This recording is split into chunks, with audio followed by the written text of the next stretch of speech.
will be speaking right. a little later. Pallavi, I'm really sorry. I'm, interrupting you there. We're also putting out visuals of the Lok Sabha and the Rajya Sabha that now stand resume after the adjournment that had happened. In the Rajya Sabha, we'd seen some unruly scenes. There was a suspension of Derek O'Brien, the TMC MP.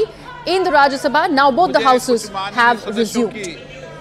स्थगन प्रस्ताव की सूचनाएं प्राप्त हुई है। मैंने स्थगन प्रस्ताव की सूचना की अनुमति प्रदान नहीं की गई है। सभा पटल पर रखे जाने वाले पत्र आइटम नंबर 2 श्री कृष्णपाल जी।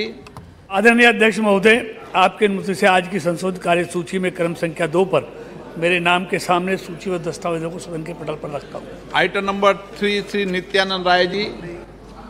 महोदय, मैं आपकी अनुमति से आज की पुनरीक्षित कार्य सूची में क्रमांक संख्या 3 पर मेरे नाम के सम्मुख उल्लेखित दस्तावेज सभा पटल पर रखता हूँ।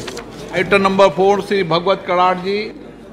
Honorable Speaker sir, with your permission, on behalf of my colleague Sri Pankaj Chaudhary, I rise to lay the papers mentioned against his name at serial number 4 in revised list of business for today.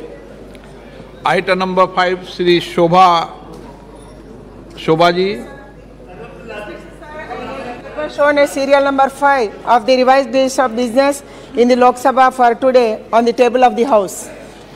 Item number 6 Shri Kailash Choudhary ji. माननीय अध्यक्ष महोदय जी, आपकी अनुमति से मैं आज की लोकसभा की संशोधित कार्यसूची में मेरे नाम के सम्मुख क्रम संख्या 6 पर उल्लेखित पत्र सभा पटल पर प्रस्तुत करता हूं। Item number 7 Shri Ajay Kumar ji. अध्यक्ष जी, मैं आज की पुनरीक्षित कार्यसूची में क्रम संख्या 7 पर मेरे नाम के सम्मुख उल्लेखित दस्तावेज सभा पटल पर रखता हूं। आइटम नंबर 8 श्री निशित प्रमाणिक जी। महोदय, आज की कार्य संचालन की संशोधित सूची क्रमांक नंबर 8 पर मेरे नाम के आगे दर्शाए गए दस्तावेज को सभा पटल पर रखता हूँ। Item number 9 doctor Hina Gavit. Sir, I rise to present the 7th report Hindi and English version of the Committee on Empowerment of Women 2020-23 on the subject health facilities for tribal women as listed against my name at serial number 9 in today's order paper. Item number 10 Shri Ramesh विदुड़ जी।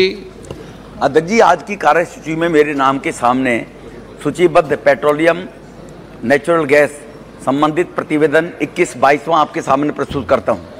Item number 11 Shri Radha Mohan Singh ji. संख्या 11 में मेरे नाम के सामने यथा सूचीबद्ध rail संबंधी अस्थायी समिति के 15वें एवं 16वें प्रतिवेदनों को सभा पटल पर रखता हूं। Item number 12 Shri Dharmveer Singh ji. माननीय अध्यक्ष महोदय, मैं आज की कार्यसूची से क्रम संख्या 12 पर मेरे नाम के समक्ष तथा यथा सूचीबद्ध शिक्षा, महिला, बाल, युवा एवं खेल संबंधी स्थायी समिति के निम्नलिखित प्रतिवेदन अंग्रेजी और हिंदी में सभा पटल पर रखता हूं। Item number 14 Shri Pralhad Joshi ji. Permission I right to move. एक मिनट। Item number 13 Shri Krishanpal ji. आदरणीय अध्यक्ष महोदय, मैं आपकी अनुमति से आज की संशोधित कार्यसूची में क्रम संख्या 13 पर मेरे नाम के सामने उल्लेखित भारी उद्योग मंत्रालय से संबंधित संसदीय स्थायी समिति के 311वीं, 316वीं, 319वीं और 321वीं प्रतिवेदन में अंतर्विष्ट सिफारिशों के कार्यान्वयन से संबंधित व्यक्तिगत सदन के पटल पर रखता हूं। Item number 14 Shri Pralhad Joshi ji. Sir, with your permission I rise to move the following that this house do agree with the 44th report of the Business Advisory Committee presented to the House on 7th August 2023. प्रश्न ये कि ये सभा कार्य मंत्रणा समिति द्वारा दिनांक 7/8/2023 को सभा के 44वें प्रतिवेदन से सहमत है। जो सदस्य इसके पक्ष में हाँ गए हैं, जो सदस्य विरोध में ना गए हैं, मेरे विचार में निर्णय हाँ वालों के पक्ष में हुआ, हाँ वालों के पक्ष में प्रतिवेदन स्वीकृत हुआ। महासचिव जी। Sir, I have to report that Rajya Sabha at its sitting held on the 7th August 2023 agreed without any amendment to the Government of National Capital Territory of Delhi Amendment Bill 2023 and the Registration of Births and Deaths Amendment Bill 2023 as passed by Lok Sabha. जिन मान्य सदस्यों को नियम 37 के अधीन मामलों को उठाने की अनुमति प्रदान की गई है, वे अपने मामले अनुमोदित पाठ को व्यक्तिगत रूप से सभा पटल पर रखने का कष्ट करें। आइटम नंबर 16 मंत्रिपरिषद में अविश्वास का प्रस्ताव, श्री गौरव गोगोई जी। एक पॉइंट सर, सुबह जहां तक मैं जानता हूं, सुबह आपके ऑफिस में एक चिट्ठी आया था सेक्रेटरी जनरल के ऑफिस में, श्री राहुल गांधी जी गौरव गोगोई स्थान पर बोल रहे हैं। क्या हुआ सर? हम तो राहुल गांधी जी के भाषण सुनने के लिए हम उत्सुक है सर, हम उत्सुक है राहुल गांधी का। राहुल क्या हो गया ऐसे? क्या एकदम सुबह सर 11:55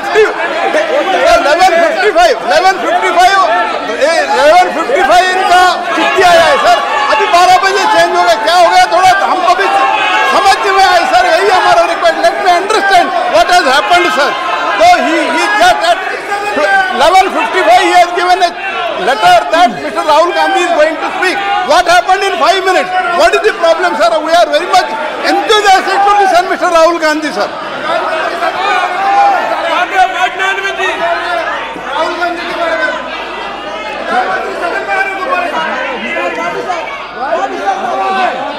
प्रधानमंत्री को बोलो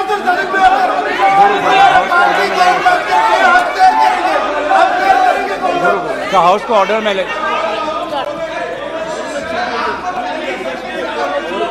सर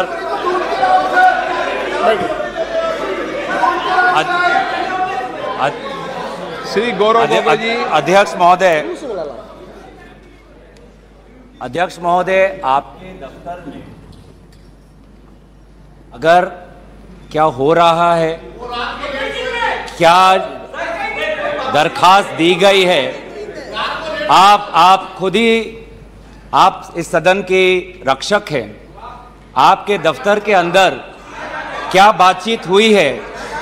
क्या हम बताएं कि प्रधानमंत्री मोदी जी ने आपके दफ्तर के अंदर क्या क्या बातें की हैं? हम नहीं कहते। कोविड के समय चाहिए, माननीय अध्यक्ष जी बताना चाहिए, बताइए। एक गंभीर आरोप है माननीय अध्यक्ष जी, बताइए।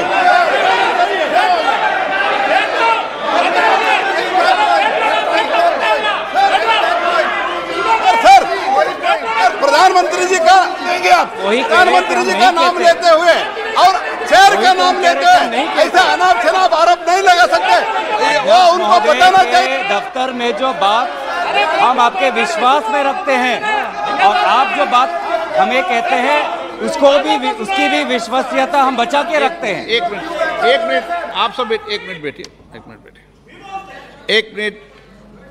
मैं बैठा हूं ना। माननीय सदस्य, कभी भी कोई भी विषय, ये मेरा चेंबर भी सदन है, आप जानते हैं, वरिष्ठ नेता हैं, कभी भी ऐसी टिप्पणी नहीं करना चाहिए जिसका कोई तथ्य और सत्य ना हो। मेरा कहना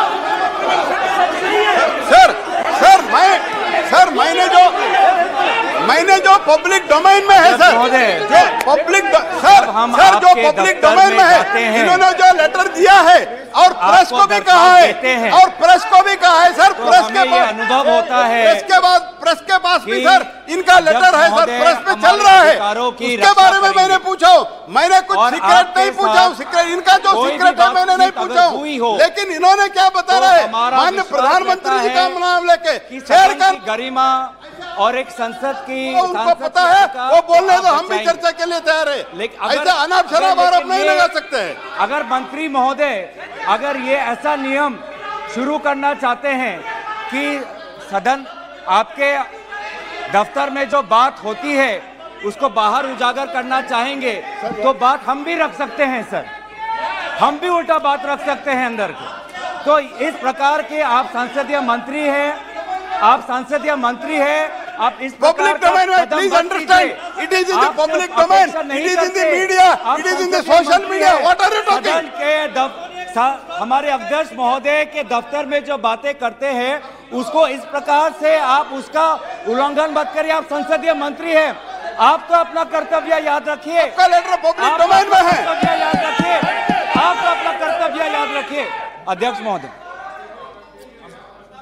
अब एक मिनट, महत्वपूर्ण विषय पर चर्चा कर रहे हैं, कोई भी ऐसा हम इस सदन की गरिमा के अनुसार बोलें, सदन की परंपराओं के अनुसार बोलें। अविश्वास प्रस्ताव एक गंभीर प्रस्ताव है, तो मेरा सभी सदस्यों से आग्रह है कि वह चर्चा को गंभीरता से करें तो उचित रहेगा। गौरव गोगोई जी। अध्यक्ष महोदय, मैं इस प्रस्ताव को आपके समक्ष रखता हूं और आपकी अनुमति की अपेक्षा करता हूं कि मैं अपना वक्तव्य रखूं। अध्यक्ष महोदय, मैं सबसे पहले आपका आभार प्रकट करता हूं कि आपने इंडिया अलायंस के इस अविश्वास प्रस्ताव को आपने स्वीकार किया।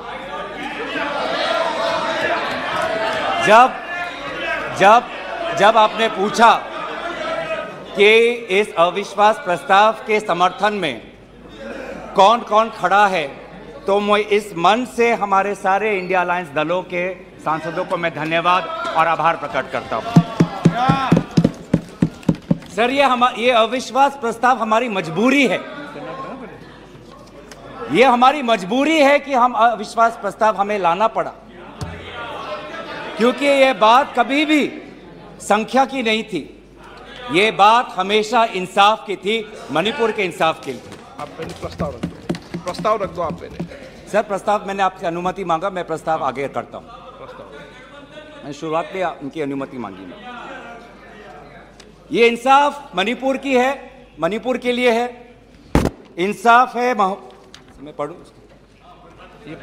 महोदय, मैं निम्नलिखित प्रस्ताव पेश करता हूं कि यह सभा मंत्रिपरिषद में विश्वास का भाव व्यक्त करती है। सर अध्यक्ष महोदय, यह अविश्वास प्रस्ताव मणिपुर के लिए हम लाए हैं, इंडिया अलायंस, क्योंकि मणिपुर आज इंसाफ मांगता है। मणिपुर का युवा इंसाफ मांगता है, मणिपुर की बेटी इंसाफ मांगती है, मणिपुर के किसान इंसाफ मांगते हैं, मणिपुर के छात्र इंसाफ मांगते हैं। और मार्टिन लूथर किंग ने कहा है, मार्टिन लूथर किंग ने कहा है कि अगर कहीं भी नाइंसाफी हो तो वो हर जगह के लिए इंसाफ का खतरा बन सकता है।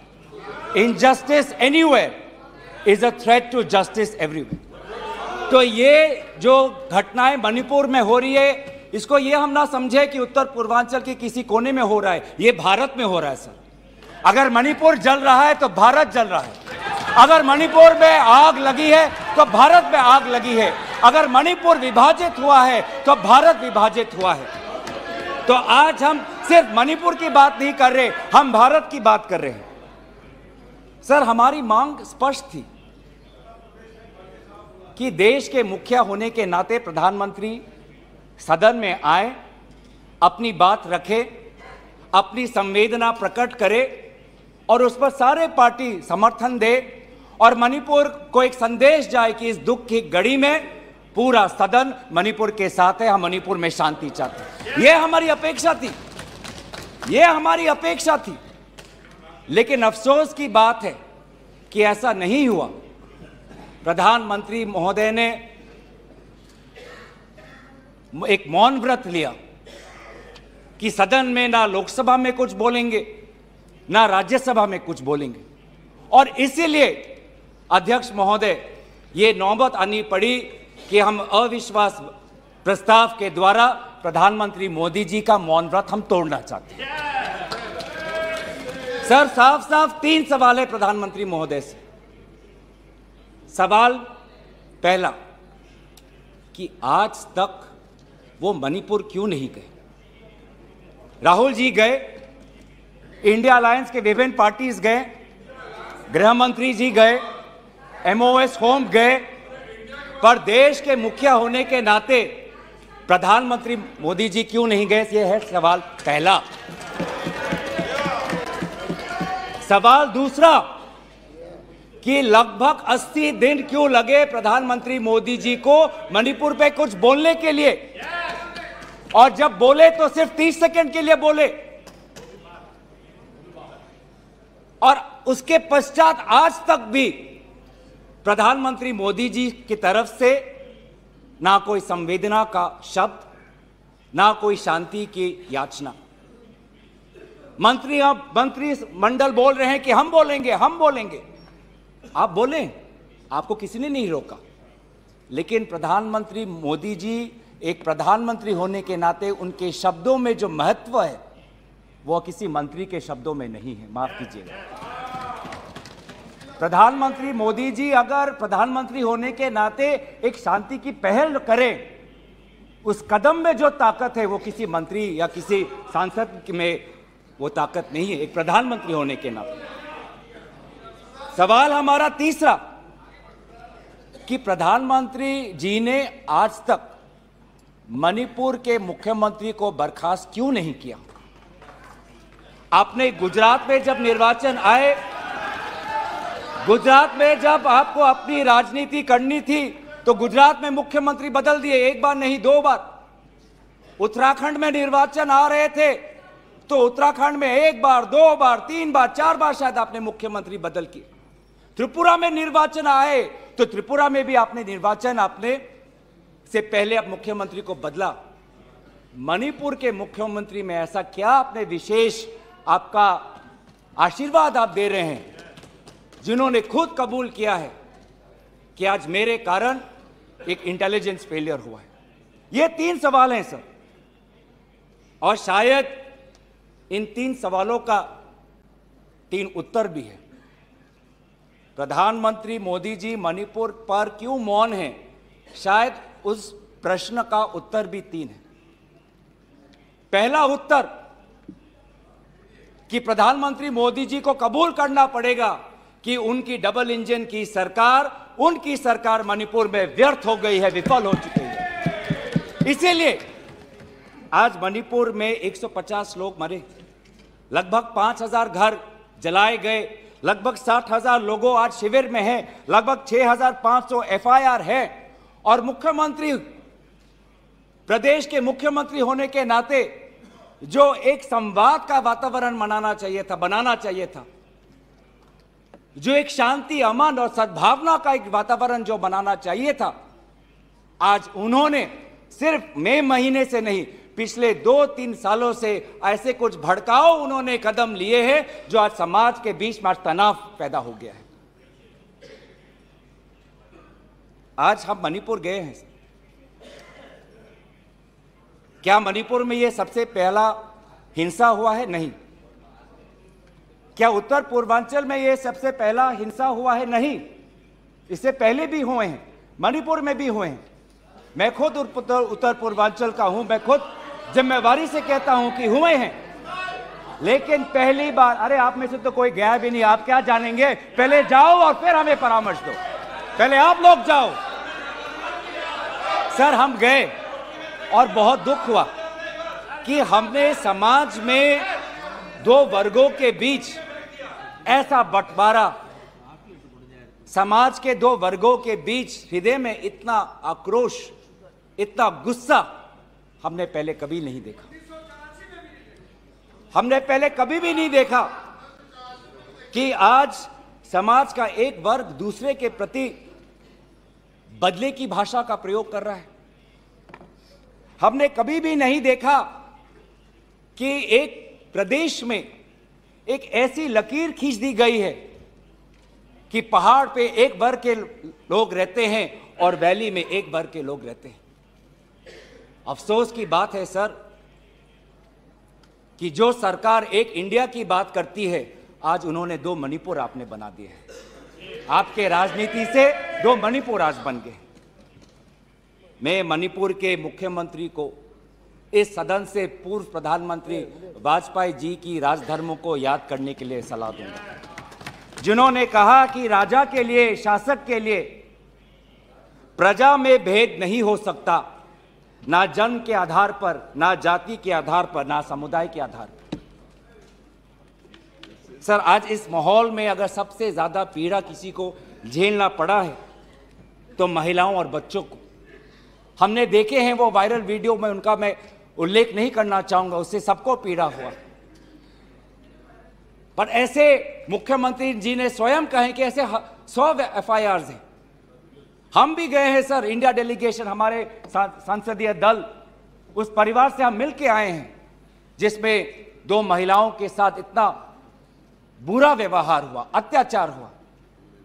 हमने ऐसे भी एक परिवार से मिले जिसमें एक 80 साल की महिला जो एक स्वतंत्रता संग्रामी की पत्नी थी, उसको घर के अंदर बंद करके जिंदा जला दिया।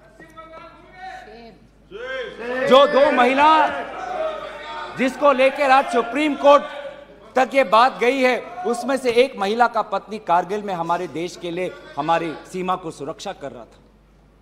वो कारगिल का जवान बोल रहा है मैंने देश को बचाया, पर मैं अपने घर और अपने परिवार को नहीं बचा पाया। जब हम उनसे मिलते हैं तो हमको क्या कहें? आप लोग कहते हैं हम फोटो ऑप करने गए थे। सर, दुख के समय में संवेदना उनको देने गए थे। आज महिलाओं, बच्चों के साथ आऊंगा, अब सारे बातों पे आऊंगा, सब पे आऊंगा। धर्मीय जगह को भी बख्शा नहीं गया। धर्मीय अनुष्ठान पर भी आज भीड़ घुसी और उसका असम्मान किया। आज इंटरनेट नहीं है। आप कहते हैं कि सब नॉर्मल है, स्थिर है। आज भी इंटरनेट नहीं है, बच्चे स्कूल नहीं जा पा रहे, लोग अपनी बातें नहीं रख पा रहे। आज भी कितनी महिलाओं पर अत्याचार हुआ है, वो अपनी बात ही नहीं रख पा रहे। वो तो वीडियो वायरल हो गया, नहीं तो मुझे लगता था कि आज तक प्रधानमंत्री मोदी जी मौन रहते अगर वीडियो वायरल नहीं होता। पर ऐसे हजार से ऐसे अत्याचार हुए। लेकिन वहां के मुख्यमंत्री क्या कहते हैं? अभी ड्रग्स के ऊपर वो बोलते हैं कि सब ड्रग्स के लिए हुआ है। अध्यक्ष महोदय, बहुत गंभीर पूर्वक मैं ये बात अपने आपके समक्ष सदन में रख रहा हूं कि मणिपुर के मुख्यमंत्री के कार्यालय से जब एक ड्रग माफिया के बड़े नेता को वहां की पुलिस ने पकड़ा तो मुख्यमंत्री के दफ्तर से फोन गया कि उस ड्रग के माफिया को बचाओ, रिहा करो। और वो ड्रग का माफिया कौन था? वो ड्रग का माफिया आप ही की दल के ऑटोनोमस डिस्ट्रिक्ट काउंसिल के चेयरमैन थे, जो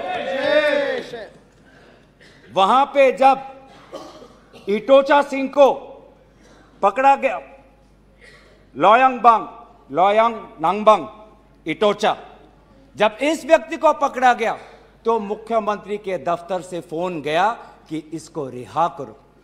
और ये इटोचा कौन है? वहीं के राज्य सरकार के पीएचई मिनिस्टर सुशील द्रो के भाई हैं। आज ये इन सरकार राज्य में ड्रग्स की बात करते हैं, ड्रग्स के साथ मुख्यमंत्री महोदय के दफ्तर का ताल्लुकात है। ये बात मैं नहीं कर रहा, वो पुलिस अफसर जिनको इनकी राज्य सरकार ने मेडल दिया, वो आज वो बात कर रही है कि ये सरकार ने मुझे मेडल दिया और यही सरकार मुझे ड्रग से जुड़े हुए इनके दल के नेताओं को छोड़ने के लिए कह रही है। उन्होंने अपना मेडल वापस कर दिया राज्य सरकार। पॉपी फार्मिंग की बात करते हैं।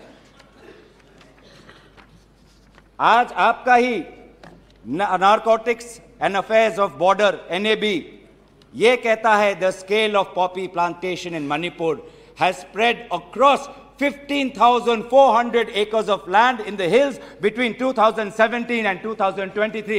2017 में आपकी सरकार आई थी।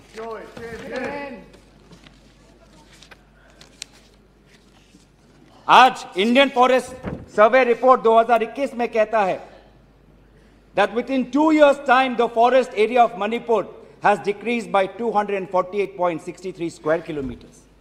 ये आपके सरकार के नजर के सामने वहां के जंगलों को काटा जा रहा है और पॉपी फार्मिंग को बढ़ावा दिया जा रहा है।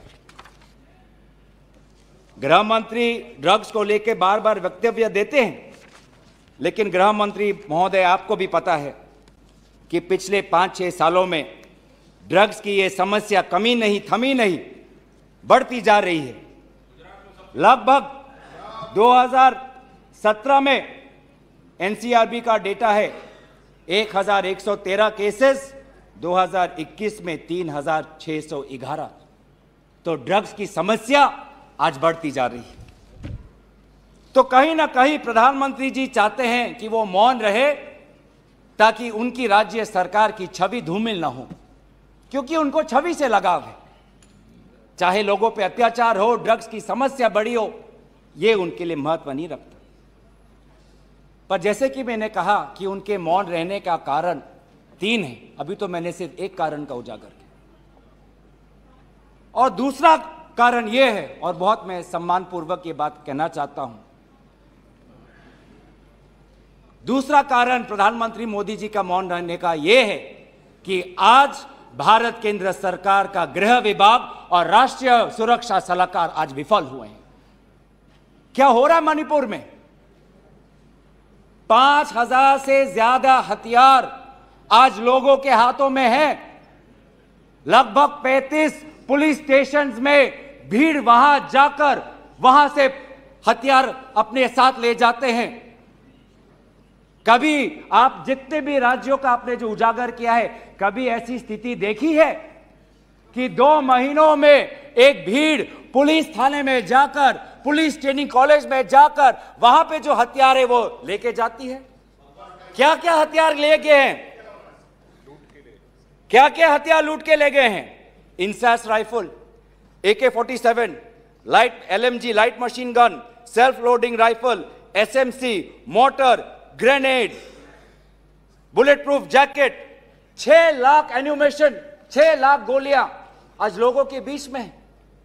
कि ये राष्ट्रीय सुरक्षा का मामला नहीं है? कहां है राष्ट्रीय सुरक्षा सलाहकार? ये जो बंदूक है, ये जो गोलियां हैं, किस पर चलाएंगे? ये गोलियां हमारे भारतीय सेना के नौजवानों पे चलाएंगे। ये गोलियां मणिपुर के पुलिस पर चलाए जाएंगे। ये गोलियां मणिपुर के निहत्थे लोगों पर बरसाए जाएंगे। क्या क्या आपने आज ये जो हथियार है सिर्फ मणिपुर तक सीमित नहीं रहेंगे सर। लगभग ये जो 6 लाख एम्यूनेशन है, गोला बारूद है, AK-47, ये तो युद्ध के हथियार हैं, ये युद्ध के अस्त्र है। ये सिर्फ मणिपुर तक नहीं सीमित रहेंगे, ये आज उत्तर पूर्वांचल में भारत के अलग अलग जगह में ये हथियार जाएंगे और भारत के समाज को आज अशांति का वातावरण बनाएंगे। तो क्या कर रहे हैं आप?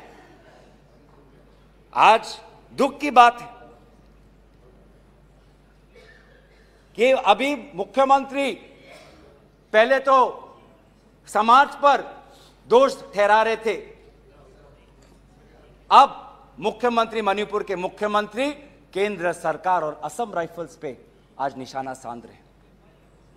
आज ही हमें सुनने में मिला कि असम राइफल्स, जिसको जिम्मेवारी दी गई है देश को, लोगों को बचाने के लिए, उनको हटाया जा रहा है। मुख्यमंत्री के घर के जो विधायक हैं, मैं उनका नाम नहीं लूंगा, वो पूछते हैं कि इतने हथियार कहां से आए? क्या कर रही है केंद्रीय शासित सुरक्षा दल? ये असम राइफल्स किसके अनुसार काम करता है? ये असम राइफल्स गृह विभाग के मंत्रालय से इनको निर्देश दिया जाता है। तो एक ऐसी व्यवस्था बन गई है मणिपुर में कि मणिपुर के पुलिस आज असम राइफल्स के जवान पर उंगली उठा रहे हैं, असम राइफल्स के जवान आज मणिपुर के पुलिस पर उंगली उठा रही है। ये बना है 21वीं सदी के भारत में। ऐसे हम समाधान कर रहे हैं पिछले 3 महीनों से। आज सुप्रीम कोर्ट ने जो जांच कमेटी बैठाई, उससे साफ साफ साबित होता है कि सुप्रीम कोर्ट ने भी आज केंद्र सरकार और राज्य सरकार के जो काम है उसको स्वीकार नहीं किया है। आज इसीलिए कमेटी बैठाई गई है। मैं पूछना चाहूंगा कि गृह मंत्री, आपने एक 51 मेंबर्स का कमेटी बैठाया, कितने बार वो कमेटी बैठी? आप 3 दिन थे, आप वहां पे गए, 51 आपने एक पीस कमेटी बैठाई, अच्छी बात है, लेकिन वो कमेटी आज तक असफल रही। गृह मंत्री ने कहा कि मैं 15 दिन बाद में आऊंगा, पर गृह मंत्री 15 दिन हो गए हैं पर मणिपुर में दिखाई नहीं दिए। जब एक suspended insurgency group UKLF, United Kuki Liberation Front का चेयरमैन SS हाउकेप लीगल बयान में, एफिडेविट में यह बात कहता है कि भाजपा ने 2017 और 2019 के निर्वाचन में एक उग्रपंथी संगठन का उन्होंने सहयोग लिया। एक लीगल एफिडेविट में ये बात लिखा। ये है इनका राष्ट्रवाद, ये है इनका राष्ट्रवाद। जो राष्ट्रवाद देश की अखंडता को आज सत्य के दांव पे आज भूल चुका है। यह राष्ट्रवाद है कि जो आज देश की अखंडता के साथ खिलवाड़ कर रहा है। आज उत्तर पूर्वांचल में आपके बड़े बड़े जो भी बातें हैं सारे अभी तक नाकाम रहे। एनआरसी की बात करते हैं, आज तक एनआरसी असम में लागू नहीं हुआ। सीएए की बात करते हैं, ऐसा एक माहौल वहां पे हुआ कि पूर्व जापान के प्रधानमंत्री असम नहीं जा पाए। नागा पीस फ्रेमवर्क 8 साल हो गए, अभी तक हमने नहीं देखा कि ये नागा पीस फ्रेमवर्क में हुआ क्या है। गृह मंत्री आज नागा विधायक से अलग से मिलते हैं, मणिपुर के से आए हुए कुकी विधायक से अलग से मिलते हैं। क्यों नहीं आप सबको एक साथ मिलकर बुलाएं और शांति की अपेक्षा करें? ये अलग अलग मीटिंग क्यों? ऐसे उत्तर पूर्वांचल की समस्या नहीं सुलझेगी कि अगर आप समाज, जाति, धर्म के आधार पर बंटवारा करें। आपको साथ में लेना पड़ेगा। पहली बार हम ये देख रहे हैं कि 2 उत्तर पूर्वांचल के राज्य असम और मिजोरम के पुलिस अफसर एक दूसरे पे गोली चला रहे। ये आपकी राष्ट्रीय सुरक्षा की नीति है। इसी बात का उजागर राहुल गांधी जी ने इस सदन में किया था जब उन्होंने आपको चेतावनी दी थी कि आप उत्तर पूर्वांचल के साथ खिलवाड़ कर रहे हो। उत्तर पूर्वांचल हमारे देश का हिस्सा है, इन्होंने कहा था। आज जो तीसरा कारण मैं आना चाहता हूं जिसके कारण प्रधानमंत्री मोदी जी मौन है। पहला, उनकी राज्य सरकार विफल थी। दूसरा, उनका गृह विभाग और राष्ट्रीय सुरक्षा सलाहकार विफल रहे। और तीसरा, प्रधानमंत्री मोदी जी के मौन रहने का कि वो अपनी भूल कबूल करना नहीं चाहते।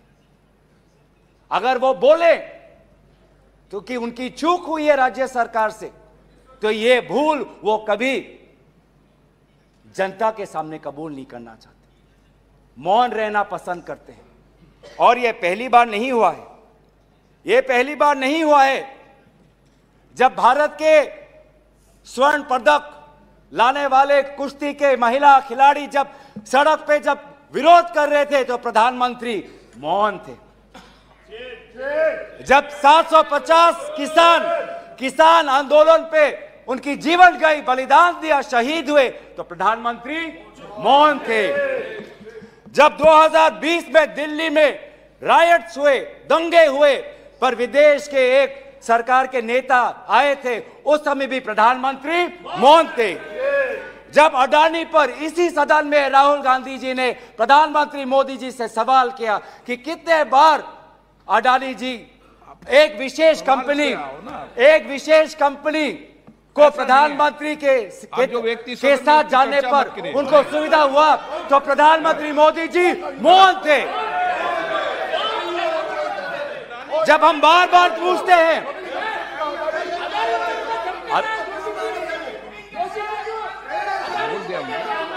सर बड़ी आश्चर्य की बात है कि सर कि अभी तक मैंने प्रधानमंत्री का नाम लिया, अभी तक मैंने मुख्यमंत्री का नाम लिया, अभी तक मैंने गृह मंत्री का नाम लिया, अभी तक इनकी तरफ से विरोध नहीं आया, लेकिन जब एक विशेष कंपनी के मालिक का नाम लिया तो ये सारे मंत्री और सांसद खड़े हो गए।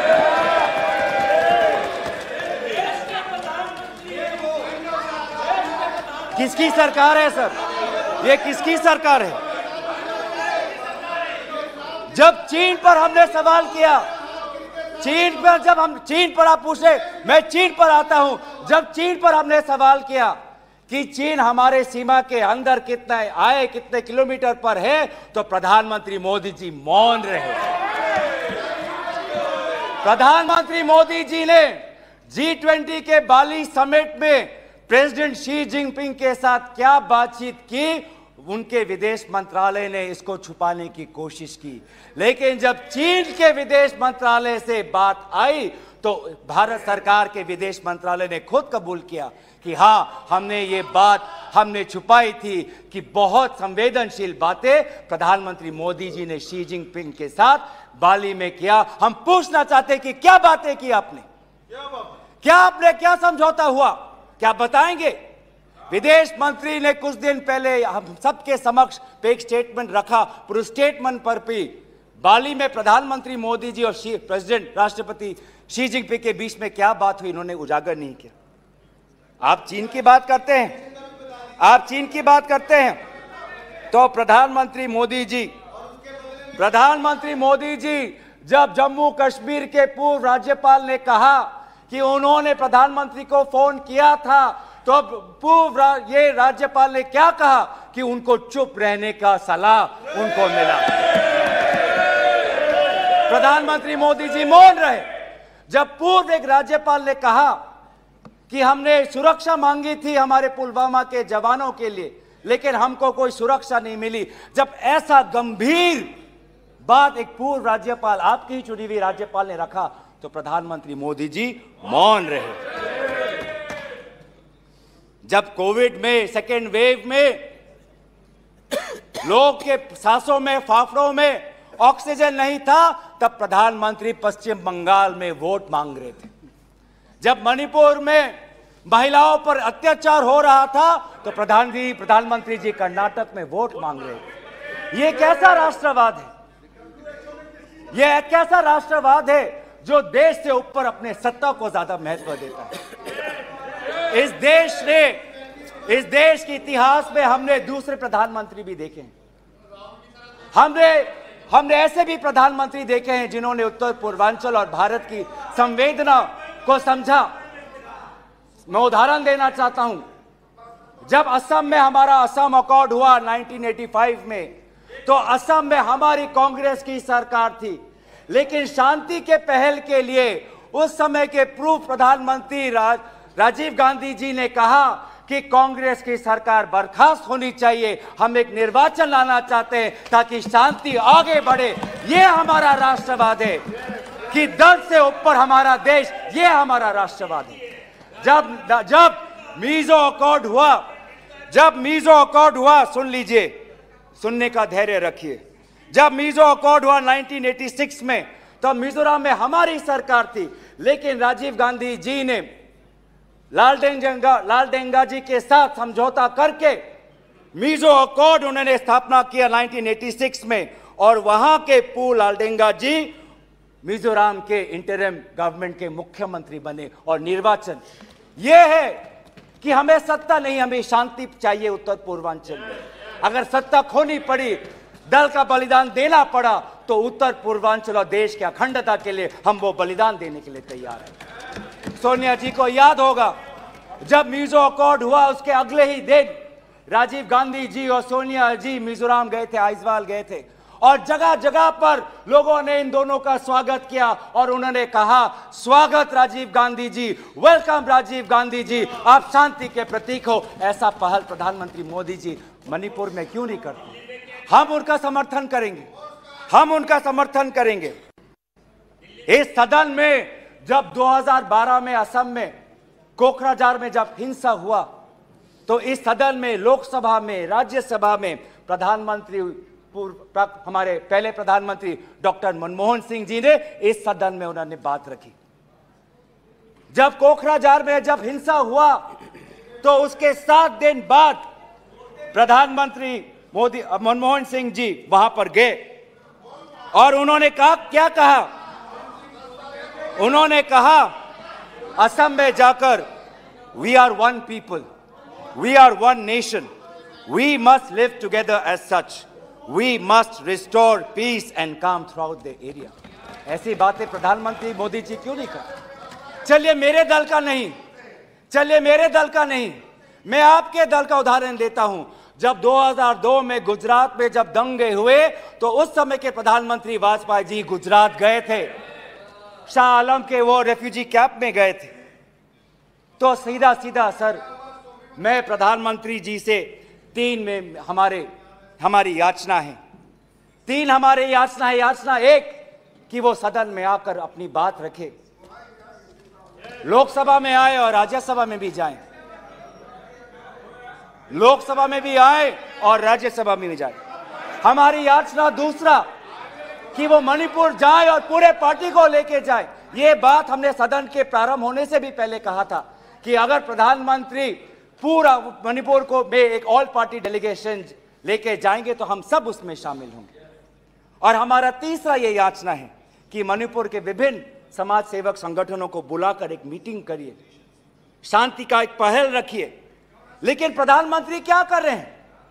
प्रधानमंत्री आज इंडिया अलायंस को बदनाम करने में तुले हैं, देश के नाम को आज बदनाम करने में तुले हैं। अफसोस की बात है, अफसोस की बात है, जब आप पॉपुलर फ्रंट ऑफ इंडिया की बात करते हैं, इंडिया मुजाहिदीन की बात करते हैं, ईस्ट इंडिया कंपनी की बात करते हैं, तो हम इंडियन इंस्टीट्यूट ऑफ टेक्नोलॉजी की बात करते हैं, हम इंडियन स्पेस रिसर्च ऑर्गेनाइजेशन की बात करते हैं, हम इंडियन पुलिस फोर्स की बात करते हैं, हम इंडियन एयरफोर्स की बात करते हैं। आप जब इंडिया को बदनाम करते हैं तो हमें तो भारत का तिरंगा दिखता है, जहां पे गेरुआ है, सफेद है, हरा है और बीच में अशोक का चक्र है। आज नफरत एक हथियार बन चुका है, नफरत एक हथियार बन चुका है वोट जीतने के लिए। वो चाहे मणिपुर में हो, वो चाहे हरियाणा में हो, वो चाहे कर्नाटक में हो, वो चाहे मध्य प्रदेश में हो। आप जितना भी नफरत फैलाएं, आप जितना भी नफरत फैलाएं, हमने राहुल जी के नेतृत्व में भारत जोड़ो यात्रा किया है।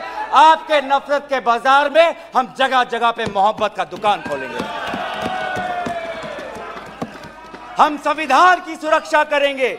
Our constitution that talks about equality, liberty, justice, fraternity, हम इस संविधान के आदर्शों की हम सुरक्षा करेंगे। आप पूंजीपतियों का विकास चाहते हैं, सबका विकास कहते हैं, लेकिन करते हैं पूंजीपतियों का विकास, और वो भी सिर्फ 6 पूंजीपतियों का। आज भारत में एक ऐसा हमने व्यवस्था देखा है कि 6 कंपनियों के पास आज 25% पोर्ट है, 45% सीमेंट प्रोडक्शन है, 33% स्टील प्रोडक्शन है, 60% टेलीकॉम प्रोडक्शन है, 45% कोल प्रोडक्शन है। ये है आपका विकास का मॉडल, ये है आपका विकास का मॉडल। मैं उस कंपनी का नाम नहीं लूंगा जिससे आप उत्तेजित हो जाते हैं, लेकिन दूसरे कंपनी को तो नाम ले सकता हूं। ये कैसा प्रक्रिया है सर? ये कैसा कॉम्पिटिटिव इकोनॉमी बना रहे हैं? जब अप्रैल 2030 में श्री सीमेंट संघी इंडस्ट्रीज को खरीदना चाहता है तो जून में ही श्री सीमेंट पर आईटी का डिपार्टमेंट का रेड होता है, और जुलाई 2023 में श्री सीमेंट एक्विजिशन से बाहर निकलता है, और अगस्त में अडानी का अंबुजा सीमेंट संघी इंडस्ट्री को। ये इकोनॉमी बना रहे हैं, ऐसा इकोनॉमी आप बनाएंगे? हम चाहते हैं पूंजीपतियों का विकास नहीं, हम चाहते हैं कि किसान का विकास हो जिससे राहुल जी मिले हैं। हम चाहते हैं वो मैकेनिक का विकास हो जिससे राहुल जी मिले हैं। हम चाहते हैं वो फैक्ट्री वर्कर का विकास हो जिससे हमारे पास आते हैं वो स्मॉल बिजनेस, वो ट्रेडर्स जो हमारे पास आते हैं, हम उनका विकास चाहते हैं। आप गरीबों की बात करते हैं, आपने गरीबों के साथ विश्वासघात किया है। आज टमाटर 2050 केजी में, पेट्रोल 102 लीटर का, एलपीजी 1200 रुपए सिलेंडर का, मिल्क आज दूध के दाम पे। आपको इकोनॉमी की बात करते हैं, लार्जेस्ट फास्टेस्ट ग्रोइंग इकोनॉमी की बात करते हैं, जाइए ये भाषा उस आजाद मंडी के उस आदमी के सामने वो रखिए जिसके आंसू आज पूरे देश ने देखा है, जो कहता है रो रो के कि मेरे पास पैसा नहीं है। ये जीडीपी और फास्टेस्ट ग्रोइंग इकोनॉमी की बातें उनको समझाइएगा।